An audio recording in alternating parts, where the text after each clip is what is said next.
diría usted que han beneficiado a la ciudad de Lima estos, principalmente los dos primeros planes, ¿no?, que le comento? Bueno, en principio han generado cosas rectoras muy grandes. Las grandes avenidas de Lima, por ejemplo, han sido creadas allí. Desde hace muchos años se habla del tema de los anillos viales. Si bien nunca se han concretado al 100%, pero por lo menos han establecido los lineamientos principales de la gran estructura vial de la ciudad.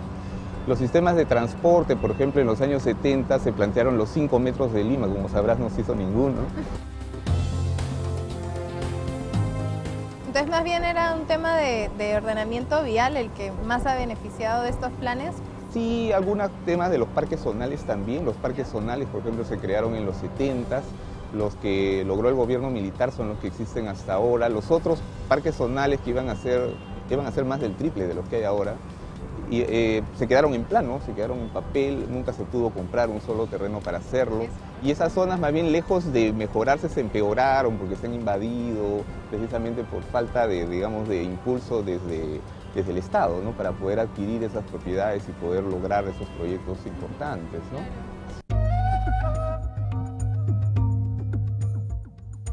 Y aparte de este tema que no se logró con los parques o con estos grandes áreas de recreación, ¿qué otros temas, y el metro también, que es lo que nos comenta, algún otro tema que haya quedado realmente en el tintero y que es súper importante para nuestra ciudad? Bueno, el tema de la renovación urbana, ¿no? La renovación urbana es algo fundamental. Lamentablemente, por ejemplo, si en el tema de renovación hablamos de los tugurios, creo que es una parte del problema, que los tugurios en los últimos 20 años se han duplicado. Se han duplicado a nivel de Lima metropolitana, y esa es una figura que hay que cambiar, y es necesario que los planes nuevos contemplen, digamos, estrategias muy claras para poder revertir esa figura, ¿no?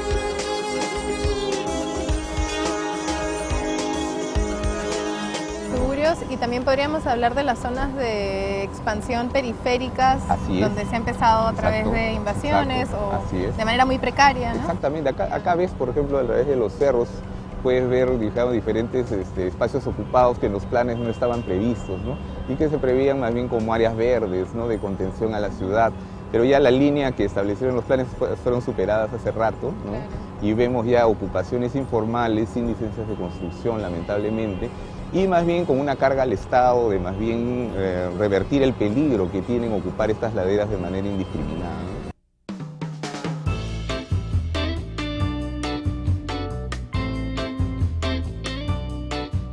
¿Por qué es tan difícil que se puedan concretar, ¿no?, las cosas que se trazan, digamos, en el documento, sí, o que se trabajan desde todos los ámbitos? Bueno, por ejemplo, el plan, el último, el que tenemos todavía vigente, establece, por ejemplo, una Lima policéntrica, es decir, una Lima que es ahora un Lima Centro, Lima Norte, Lima Sur, ¿no?, Lima Este, ¿ya? Originalmente Lima es una ciudad monocéntrica que nace aquí en el centro de Lima, y desde ahí todo su esquema vial incluso va creciendo y todo el proceso de urbanización también pasa por ahí.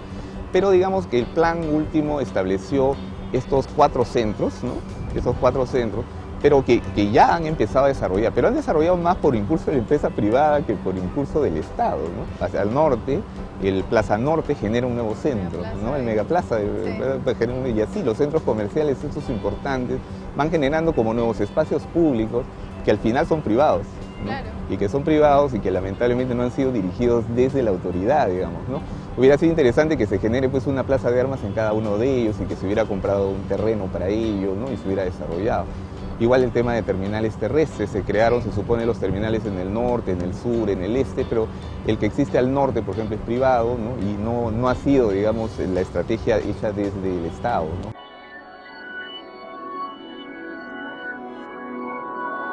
¿Qué recomendaciones nos podría dar, o a la ciudad más bien, para que realmente, ahora que se está trazando un nuevo plan, una nueva propuesta, esto se pueda concretar de aquí en el futuro y no haya el tipo de vacíos que se han dejado quizás con los anteriores planes? Primero que los mecanismos de concertación tienen que ser mucho mejores de los que han habido ahora. Hay que hacer una coordinación transversal entre Estado central, Estado regional y metropolitano, que en el caso de Lima, por ejemplo, el regional y el metropolitano es uno solo, pero todavía el gobierno central tiene un manejo muy grande de la economía, de lo que pasa en la ciudad. Sedapal sigue, por ejemplo, en el gobierno central. Para planificar bien la ciudad requerimos que Sedapal, por lo menos la municipalidad, tenga alguna participación que permita los niveles de decisión hacia donde se va la expansión urbana, donde van los planes del agua, tienen que ir los planes de la expansión urbana, ¿no? Y para hacer la renovación urbana igual, o sea, estamos densificando la ciudad, estamos en un tiempo del boom inmobiliario, en el cual un poco la agenda la empieza a poner el privado, ¿no?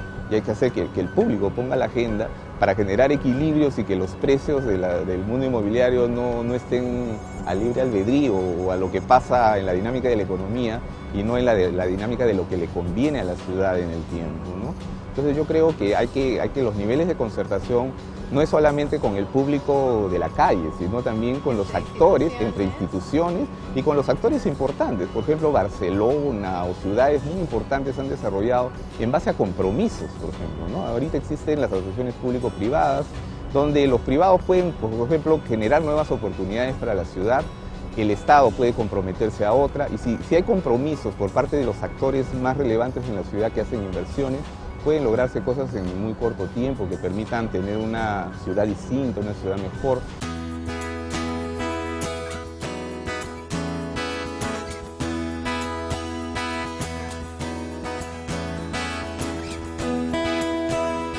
Tal como habíamos previsto, la respuesta a los problemas de una ciudad no puede depender solamente de una propuesta de documento rector, como lo es un plan, sino que es mucho más complejo.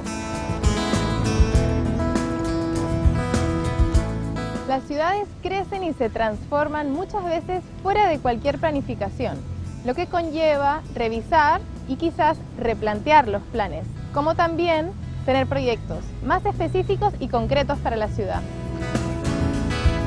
Un ejemplo positivo a tener en cuenta es la renovación de todo el borde marítimo de Barcelona, la cual se logró no solo teniendo un plan metropolitano que lo respaldara, sino definiendo un plan de acción concreto constituido por un proyecto urbano que iba más allá de la planificación, el Plan Especial de la Villa Olímpica. Se definían infraestructuras como equipamientos, saneamiento o la red vial, teniendo el respaldo de que la municipalidad podía manejar cambios de suelo específicos y todo lo que se invertía se recuperaría a través del valor agregado que iban a adquirir estos terrenos, lo que también se denomina la plusvalía.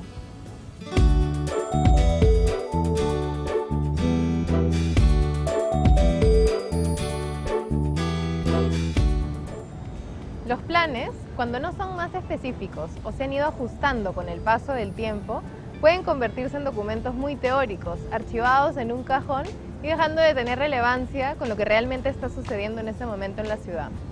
En el caso de Lima, como región, provincia y ciudad, tenemos una situación bastante compleja. Muchos alcaldes distritales, alcaldes provinciales, presidentes regionales, instituciones que deberían de estar trabajando de manera coordinada, pero lo hacen de manera dispersa, y situaciones como el Estado interviniendo en lo que es un proyecto metropolitano de transporte público con lo que es el metro.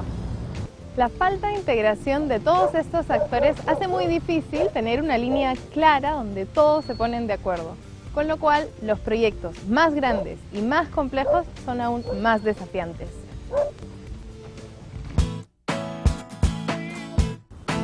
Por otro lado, se hace cada vez más evidente que la inversión privada no se canaliza ni reglamenta para beneficio de los ciudadanos, ya que en lugar de apoyar en el proceso de mejorar la ciudad, la desconfigura para su propio interés.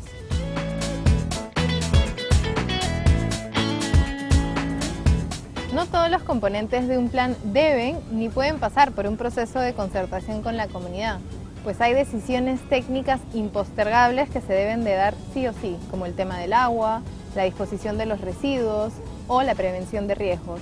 Pero si es la población la que exige y se compromete con los procesos de cambio que implica un plan, quizás esto pueda presionar a que tengamos autoridades que son las que toman las decisiones de la ciudad más integradas y se pueda sentar un nuevo precedente para la ciudad. El tiempo lo dirá.